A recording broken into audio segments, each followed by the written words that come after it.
from the Fox 5 studios. This is Silver State Sports Live. The anticipation is killing me. Is the NBA expanding to Las Vegas while we anxiously await these voting results? I guess there's a bunch of other things we can chat about to pass the time. Welcome inside Silver State Sports Live. I'm Mike Davis. I am anxious as well, and I am Mariah Janos. The Athletics continue with roster designations ahead of opening day. We'll let you know which prospects are landing where. Plus, the Knights are back to business tonight. Can they collect another 2 points in the final stretch of the season? But first, we woke up to an ice cold, freezing cold take about who is presumably the future of the Raiders organization, and we got to talk about it. We got to dive right in. ESPN's Dan Orlovsky decided to tick everyone off in the Las Vegas Valley on this fine Tuesday, saying that he believes Alabama quarterback Ty Simpson is the best quarterback in this year's draft class, sparking debate across virtually every platform known to man.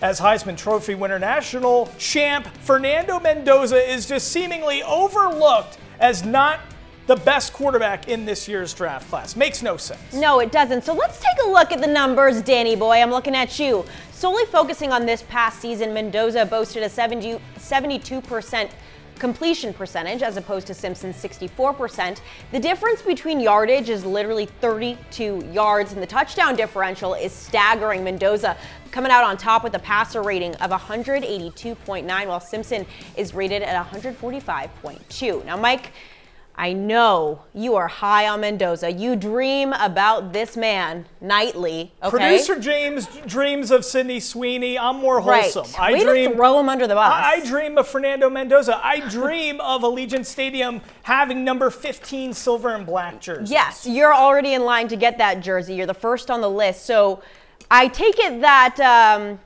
Orlovsky's take hasn't swayed your opinion on what the Raiders should do with that first overall pick. Even if there was a slight breeze in here, I couldn't even be swayed, okay? Let's talk about this. I'm going to go all in right now. Let's just face the facts, ladies and gentlemen. Fernando Mendoza, Heisman Trophy winner, won the national championship.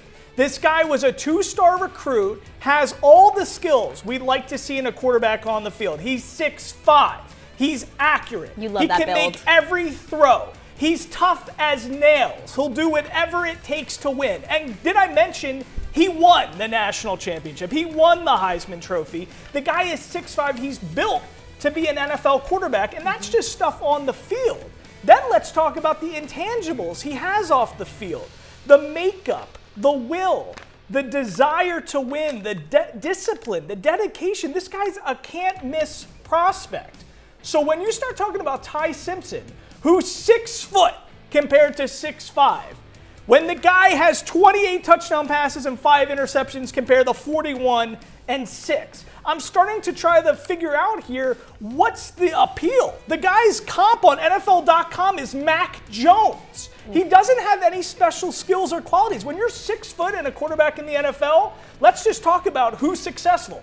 Russell Wilson, Drew Brees, Kyler Murray. These are guys with elite athleticism. Maybe not Drew Brees, but yes, Bryce Young, Kyler Murray, Russell Wilson, they were dual threats. They were mobile quarterbacks when they entered the league. Ty Simpson, there's nothing striking or exciting about this guy. So I don't understand why you would make this outrageous claim and start saying that he's anywhere in the world or vicinity of Fernando Mendoza. It makes no sense. And if Dan Orlovsky had a GM job, there's absolutely no way he would go about it in this direction. But that's just what I have to say briefly on the issue. That's just what you have to say. Yeah, I mean, just that. I mean, Nothing Indiana more. beat them 38-3. He got knocked out of the game. Yeah. There's no argument here. But what do you think? No. Okay. So here's the thing. I wasn't completely sold on Fernando Mendoza. I will admit that. Okay. Even now, my whole thing is that he was in an Indiana system that was complete. It was perfect. That offense is so talented. You could drop me in there, and it really wouldn't be as bad as you would expect. He didn't play at East Carolina, Ty Simpson. He's at Alabama. I know. I'm well aware here. Now, and we mentioned the completion percentages earlier. Where Mendoza ranks, it was top 3 in all of college football. Where Ty Simpson ranked, it was 49th. So yes, and then you look at third down completions. Indiana was first all season. Alabama was 46th. Obviously, that's looking at the offense as a whole, but you got to look at the guy at the helm. So Fernando Mendoza, I give him a lot of credit. What really sold me was the national championship game, fourth quarter, 4th and 5, that touchdown run is what completely changed my opinion and shifted my thought process on Fernando Mendoza. All season long, Penn State game, he's been showing up in the biggest moments of the biggest games, doing crazy amount of stuff. And he loves his mom. He loves his mom. I got to say 2 more things. I know producer James is rapping me. I'm sorry. I'm just saying, part of his argument, Dan Orlovsky, was, well, if he was 6'4", if he had 20 starts rather than just one season of college football. I mean, it's like if I was 6'4" and had rock solid abs, I'd be out with, Sydney Sweeney too. So we can play the what-if game all day long, Dan. It makes no sense. Yeah. I'm worked up. He's projecting because girls give him the same excuse. But Fernando Mendoza will have one more opportunity to let his skills do the talking on April 1st for Indiana's Pro Day. Meanwhile, UNLV just had their Pro Day yesterday. Former quarterback Haj Malik Williams was back at the Fertitta Football Complex throwing to the receivers. More than 20 players took the field to showcase their skills in front of NFL scouts. And here to talk all about it and gets things ramped up with us is the woman who is on the beat, Paloma Villicana. Yes. Let's talk about this. So let's start with yesterday's Pro Day. Give us the rundown. What do we need to know? Who participated and what stood out to you? Well, great to be back in Las Vegas. It was a busy week with the Runnin' Rebels, and we're jumping straight into Pro Day to spring ball with Dan Mullen. A lot of new faces, new quarterback that we'll get to watch this week. But yes, yesterday was all about the guys going pro. Another big Pro Day for UNLV football, 22 guys, 10 defensive guys, 11 offensive guys. We just saw some video of linebacker Marcel McDuffie. I heard that defensive back LaTerrence Welch also put on a show, ran a 4.5 40. So it's just awesome to see how big these pro days have become at UNLV. You have all these transfers from the SEC out here putting on a show. So just the brand of UNLV football. Now we have Dan Mullen obviously building off the success of Barry Odom. Another big season for the Rebels coming up with a new looking Mountain West Conference. So there's a lot of momentum. The Runnin' Rebels were just in the NIT playing in the postseason. So the momentum at UNLV, the brand of UNLV has been in the spotlight this year for sure. Yeah, vibes are high on campus. You just mentioned it. Spring ball resumes this week. Yep. What is Dan Mullen working with here as he enters year 2? Year 2. I mean, this is the new era of college athletics, a brand new team, new coaches, new schemes. I'm really excited to see what Dan Mullen comes out with in his second year. Obviously, we know how talented his offense is. New quarterback, SEC quarterback coming from Auburn, also played at Oklahoma, Jackson Arnold. So really can't wait to see. And then he's got some guys coming back on the defensive side of the ball. Jake Pope, safety for UNLV. So excited. Also, new defensive coordinator, co-defensive coordinator, I believe, from Barry Odom's staff, Mike Shear. So we want to see improvement on that side of the ball. A lot of mistakes on the defensive side of the ball last season. Let's see if the Rebels can come out and win the Mountain West Championship. They got a tough schedule this year with North Dakota State and Memphis. So excited to see what the new Rebels look like with Dan Mullen. Yeah, a lot of changes there. We're going to give you the floor. Do you want to say anything derogatory about Ty Simpson? You know, I was just going to say, who the heck is that? Thank you. Thank you. Sorry, I know. And she used to work in Alabama. Exactly. See, you can always keep it real with PV. You got to love it. All right, guys. Still to come on Silver State Sports Live. Wow, I need to take a breather. Yeah, you want to leave? Excuse yourself? The A's are locking in their roster designations ahead of opening day. That's this Friday. We're going to tell you who's going where. That's next. This week on the Silver State Sports and Entertainment Network.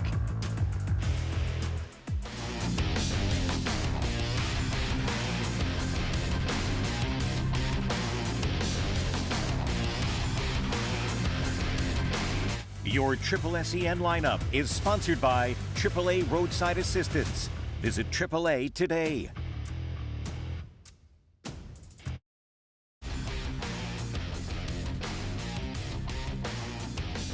You're watching Silver State Sports Live.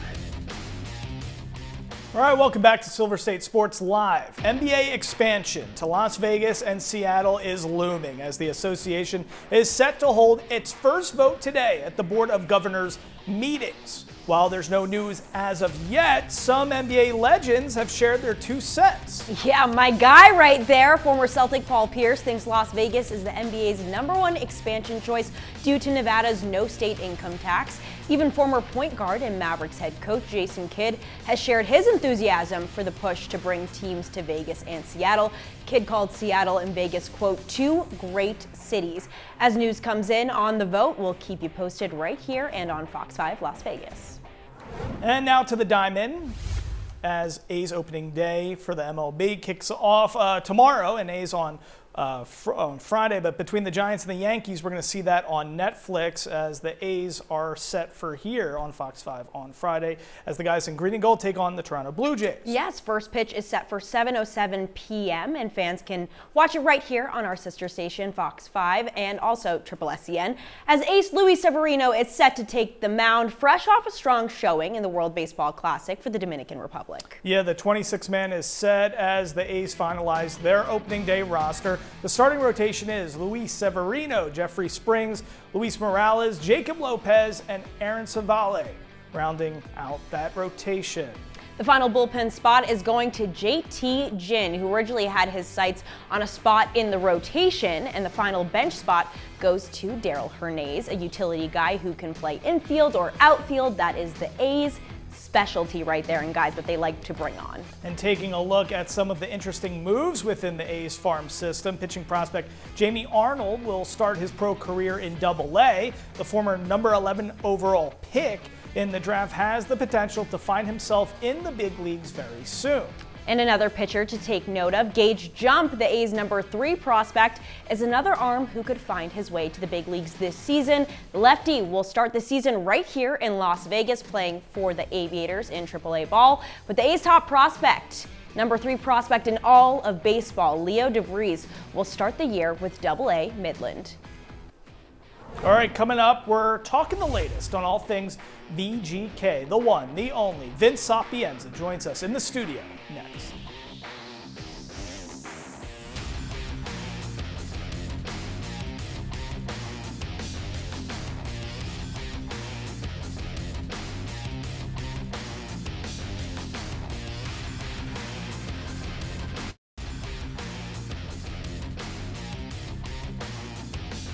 You're watching Silver State Sports Live. Okay, with the 3-2 win over the Stars on Sunday, the Golden Knights have bumped up to second in the Pacific Division standings. You can see it right there. They're sitting behind Anaheim in that top spot, and Edmonton just a point back.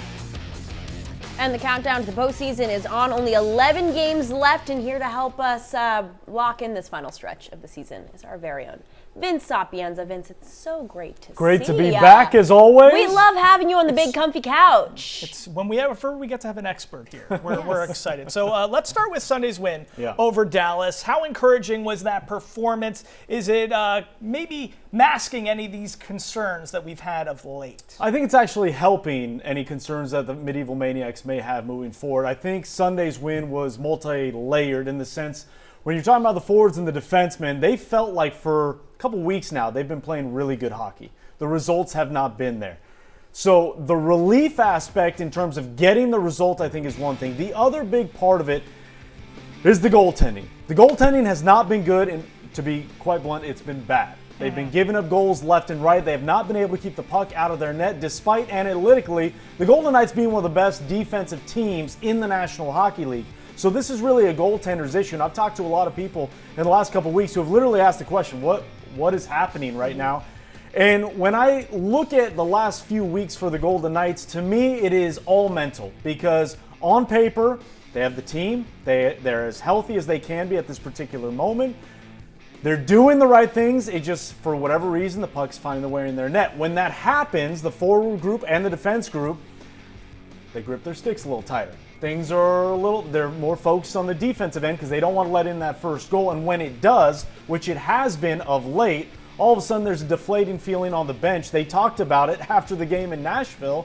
Noah Hannafin told me, he goes, that first goal goes in, it's like, what are we supposed to do here? And when your players are thinking that way, It's hard to get out of that rut, and the only way to get out of that rut is to do what you did on Sunday against a top team in the Dallas Stars and go out, get the first goal, go down in the game in the second period for a myriad of reasons, but then battle your way back. And I think one of the biggest testaments is, we hear in the postseason all the time about how it takes everybody, right? Riley Smith, an original misfit, beloved in this town, rightfully so.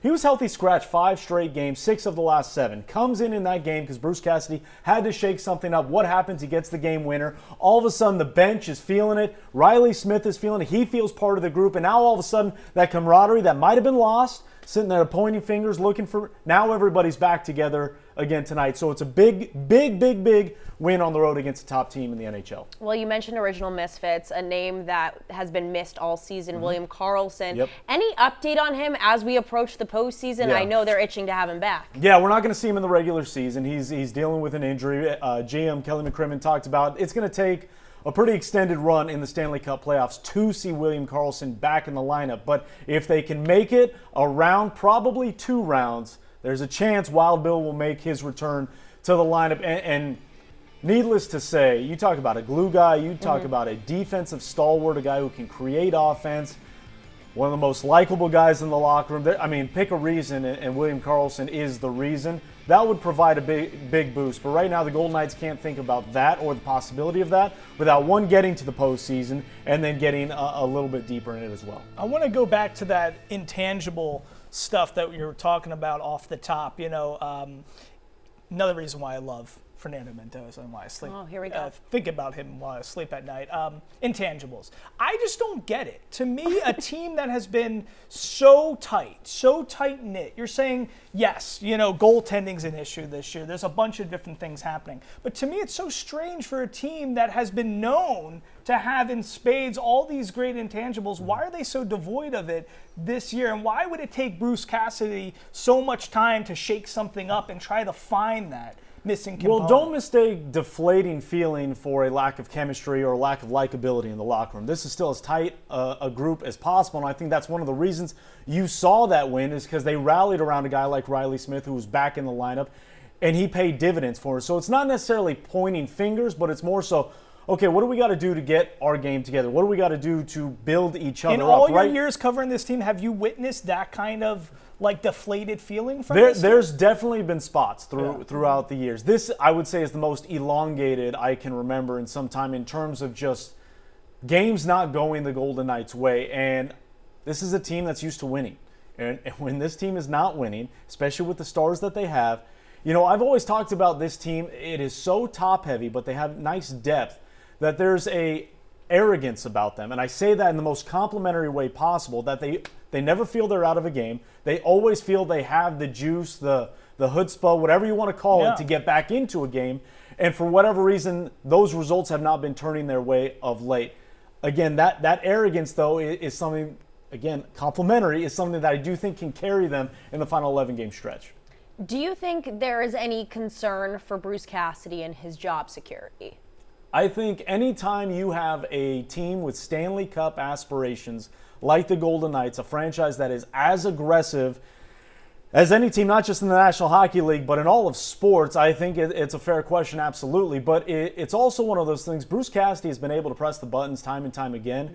There's a lot of cachet for a guy who wins it all. And so, yes, it was back in the summer of 2023, but there's still a lot of cachet for Bruce Cassidy within the organization as well as in that locker room. He's the first to admit he's not the most cuddly person when it comes to when times are tough, putting the arm around a guy. He'll kick you in the butt if he needs to, but he also understands when to press the right buttons. Getting Riley Smith in that game. Some may say, hey, it was a couple games too late. For others, it might be just the right time with 11 games to go. Okay, 11 games to go. Tonight, though, going up against Winnipeg, 10 after tonight, what would you like to see in this battle? Score, and don't let them get I joke around, but getting that first goal is all important. We saw what it did in Dallas. Braden McNabb going coast to coast, getting that first goal. It lifted the bench, right? They were able to rally back for a 3-2 win. Getting the first goal to me now is no longer enough. You got to get that second goal. It's time to start building on some of these leads, something the Golden Knights have not been able to do in recent weeks. Now, 8 of their final 11 games are against non-playoff teams as the standings sit right now. So when you talk about the Golden Knights sitting in the catbird seat in terms of being able to catch a team like Anaheim, holding off Edmonton, claiming that Pacific Division title, it's there for the taking. But these are the games you have to take advantage of. Winnipeg is likely not a playoff team unless crazy things go on in the Central Division. You have to get 2 points and 2 points clean in Winnipeg. All right, time to lock in and stack those points. Vince, thank you so much. Coming up, the 999 Challenge is officially making its way to Major League Baseball parks this season. Which parks you can partake in? That's next.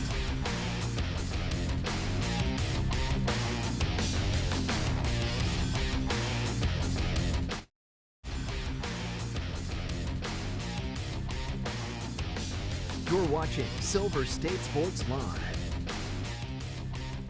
All right, Mike, how much do you love a hot dog? Love it. Okay, perfect. Then this might be for you. The 999 Challenge began as a funny, lighthearted trend where those brave enough to take part would attempt to eat 9 hot dogs, drink 9 beers over the course of 9 innings of baseball. Wow. But now, major league teams are offering it up for real at the park at Citi Field, Citizens Bank Park, Coors Field, Dakin Park, Kauffman Stadium, and Oracle Park. You can actually buy 9 flight-sized beers along with 9 mini hot dogs to enjoy at the game, and it comes in this neatly put together box. We love a souvenir package, I okay? do like that. At the ballpark.